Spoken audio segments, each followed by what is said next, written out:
To back breaking news స్వాగతం. కర్నూలు జిల్లా మంత్రాలయం మండలంలో ఘోర రోడ్డు ప్రమాదం చోటు చేసుకుంది. చిలకల డోన గ్రామ సమీపంలో జరిగిన ఈ ప్రమాదంలో 8 మంది భక్తులు దుర్మరణం చెందారు.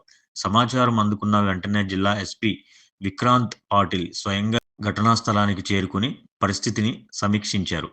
కర్ణాటకలోని చిక్కమంగళూరుకి చెందిన భక్తులు మంత్రాలయం రాఘవేంద్ర స్వామి దర్శనం కోసం బొలెరో వాహనంలో వస్తుండగా ఎదురుగా వస్తున్న ట్యాంకర్ను వీరి వాహనం బలంగా ఢీకొట్టింది. ఈ ప్రమాద తీవ్రతకు వాహనం ముందు భాగం పూర్తిగా నుజ్జు అయింది. ఈ ఘటనపై స్పందించిన జిల్లా SP Vikrant Patil Bolero driver నిద్రమత్తులో ఉండటమే ప్రమాదానికి ప్రధాన కారణమని ప్రాథమికంగా నిర్ధారించారు. నిద్రమత్తులో వాహనం అదుపు తప్పి ట్యాంకర్ని వేగంగా గుద్దినట్లు ఆయన వెల్లడించారు. ప్రయాణికులు మరియు డ్రైవర్లు అప్రమత్తంగా ఉండాలని, ముఖ్యంగా రాత్రి వేళలో నిద్ర వస్తుంటే వాహనాలు నడపవద్దని ఆయన హెచ్చరించారు. ప్రస్తుతం పోలీసులు సహాయక చర్యలు ముమ్మరం చేసి బాధితుల వివరాలు సేకరిస్తున్నారు.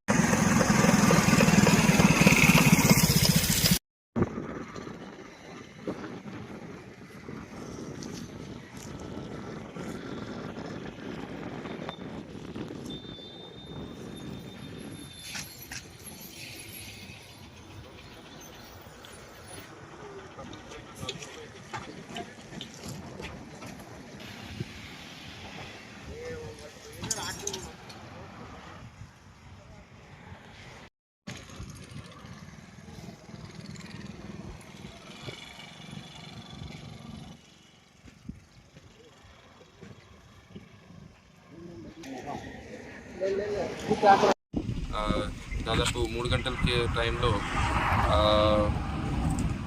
ఎమ్మిగ్నూరు మంత్రాలయం మధ్య ఒక ఘోరమైన యాక్సిడెంట్ జరిగింది. సో వీళ్ళందరూ కర్ణాటక వాసులు, చిక్మంగళూరు డిస్ట్రిక్ట్ వేలూరు తాలూకు వాళ్ళు మంత్రాలయం విజిట్ చేయడానికి నిన్న మధ్యాహ్నం 4 o'clock బయలుదేరి ఇక్కడ వస్తుండగా night time early morning 3 o'clock ఈ అశోక్ లేలాండ్ దోస్త్ వెహికల్ ఏముందో అది డ్రైవర్ మోస్ట్లీ నిద్రమత్తులో కంట్రోల్ పోయి ఆపోజిట్ డైరెక్షన్ అంటే రైట్ సైడ్లో వచ్చి ఆపోజిట్ నుంచి వచ్చే ఈ ఫ్లై యాష్ వెహికల్ చెట్టిన్ అండ్ సిమెంట్కి చెందిన ఫ్లై యాష్ వెహికల్కి ఢీకొట్టడం జరిగింది.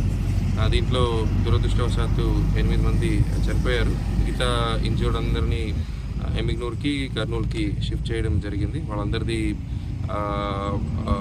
ట్రీట్మెంట్ ముమ్మరంగా చేసుకోవాలని డాక్టర్స్కి చెప్పడం కూడా జరిగిందండి.